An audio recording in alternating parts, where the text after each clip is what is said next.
Kenapa aku harus merasa bersalah? Kenapa aku harus dihukum? Pernahkah kalian merasakan penyesalan yang begitu mendalam, sampai rasanya waktu tak bisa membantumu memperbaikinya? A Silent Voice bukan hanya soal mengatasi kesalahan, tapi juga tentang perjalanan panjang Soya Ishida untuk berdamai dengan diri sendiri.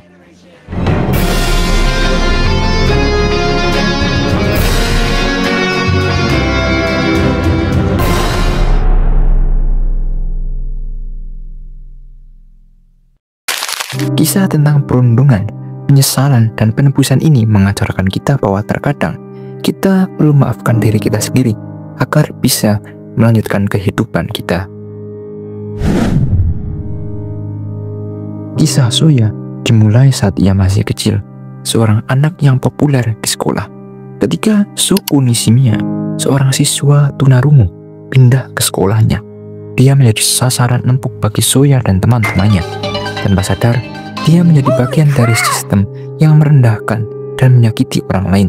Semua itu bermula dari kebodohan dan ketidakpedulian, bukan karena niat jahat, tapi tetap saja apa yang ia lakukan pada Shoko meninggalkan luka yang mendalam.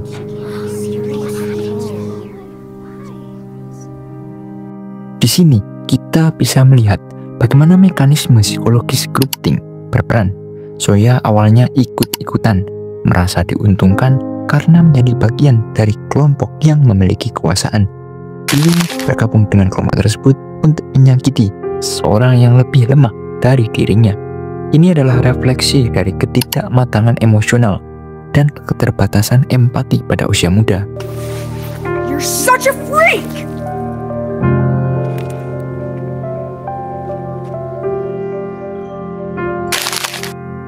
Namun, seiring berjalannya waktu, setelah Shoko pergi dari sekolah dan teman-temannya meninggalkan Soya, ia mulai merasakan dampak dari perbuatannya. Tidak hanya kehilangan teman, tapi juga rasa sepi yang mendalam. Ini adalah awal dari perasaan alienasi yang menyakitkan. Soya yang dulu penuh percaya diri, kini merasa terjebak dalam rasa bersalah. Dalam perjalanan hidupnya, perasaan bersalah ini menumbuhkan cognitive dissonance, rasa tidak nyaman yang muncul akibat ketidakcocokan antara tindakan masa lalu dengan nilai diri yang ingin dia capai. Soya ingin melupakan apa yang telah dia lakukan, tapi justru semakin dia berusaha menutupinya, semakin besar perasaan bersalah itu. Dalam banyak kasus, kita berusaha menghindar rasa bersalah ini dengan cara yang destruktif, mulai dari menarik diri hingga bertindak agresif, seperti yang dilakukan Soya. Dendam kepada dirinya dan kepada dunia mulai menguasai pikirannya. Pada titik ini, Soya terjebak dalam nihilisme aktif ala Nietzsche, perasaan bahwa hidup tidak memiliki makna dan bahwa dunia hanya penuh dengan kecewaannya. Dia tidak tahu apa yang harus dilakukannya untuk memperbaiki keadaan. Dendam menjadi bahan bakar untuk terus hidup meski ia tidak tahu tujuan akhirnya. Soya mulai melakukan perjalanan untuk mencari Shoko, berharap bisa meminta maaf dan mungkin mendapatkan pengampunan. Tapi pada titik ini, pengampunan bukanlah soal bagaimana ia meminta maaf, tapi bagaimana dia bisa memaafkan dirinya sendiri. Dalam A Silent Voice, ada elemen yang sangat kuat tentang self-forgiveness atau pengampunan diri. Dalam psikologi, ini adalah proses yang sangat sulit, terutama bagi seseorang yang merasa bersalah, sama seperti Soya. Tidak jarang, kita berlarut dalam penyesalan karena merasa bahwa masa lalu adalah hal kelam untuk dimaafkan. Padahal, proses pengampunan adalah langkah penting dalam perjalanan menuju pemulihan mental dan emosional.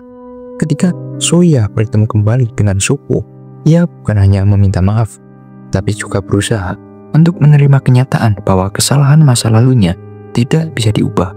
Dan satu-satunya hal yang bisa dia lakukan adalah berusaha memperbaiki dirinya sekarang. I'm sorry, I didn't. Shoko adalah karakter yang lebih banyak diam, tidak banyak berbicara. Ya, karena emang dia nggak bisa bicara sih. Oke. Namun luka di dalam dirinya sangat jelas. Sebagai seorang tunarungu, Shoko menghadapi kesulitan untuk berkomunikasi dan diterima oleh orang di sekitarnya. Dalam cerita ini, Shoko bukan hanya sebagai korban perundungan, tetapi juga simbol dari ketidakmampuan untuk menyuarakan perasaan yang terdalam. Soya yang dulu merasa bahwa dirinya adalah yang paling menderita, perlahan menyadari bahwa Shoko juga memiliki beban yang sama beratnya dan mungkin lebih berat. Namun, cara Shoko menghadapinya cukup berbeda. Dia tidak membiarkan rasa sakit itu menguasai dirinya, meskipun itu sangat menguras tenaga dan hati. Dalam konteks ini, kita bisa melihat hubungan antara Soya dan Shoko sebagai representasi dari healing proses. Keduanya memiliki luka, tetapi mereka berusaha untuk saling mengobati, meskipun luka tidak pernah sepenuhnya hilang.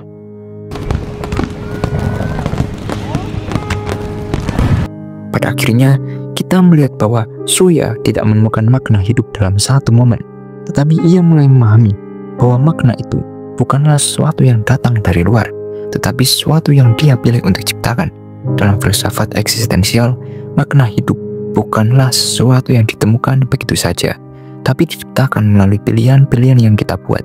Soya menemukan kedamaian bukan karena dia telah membayar harga yang setimpal untuk semua perbuatannya, tetapi karena ia mulai menerima dirinya, menerima kesalahannya, dan berusaha untuk menjadi lebih baik dari sebelumnya.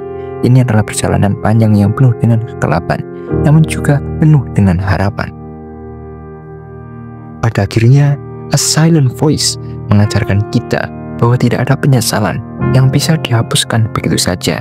Namun, melalui pengampunan, baik dari orang lain maupun dari diri kita sendiri, kita bisa menemukan jalan menuju pemulihan.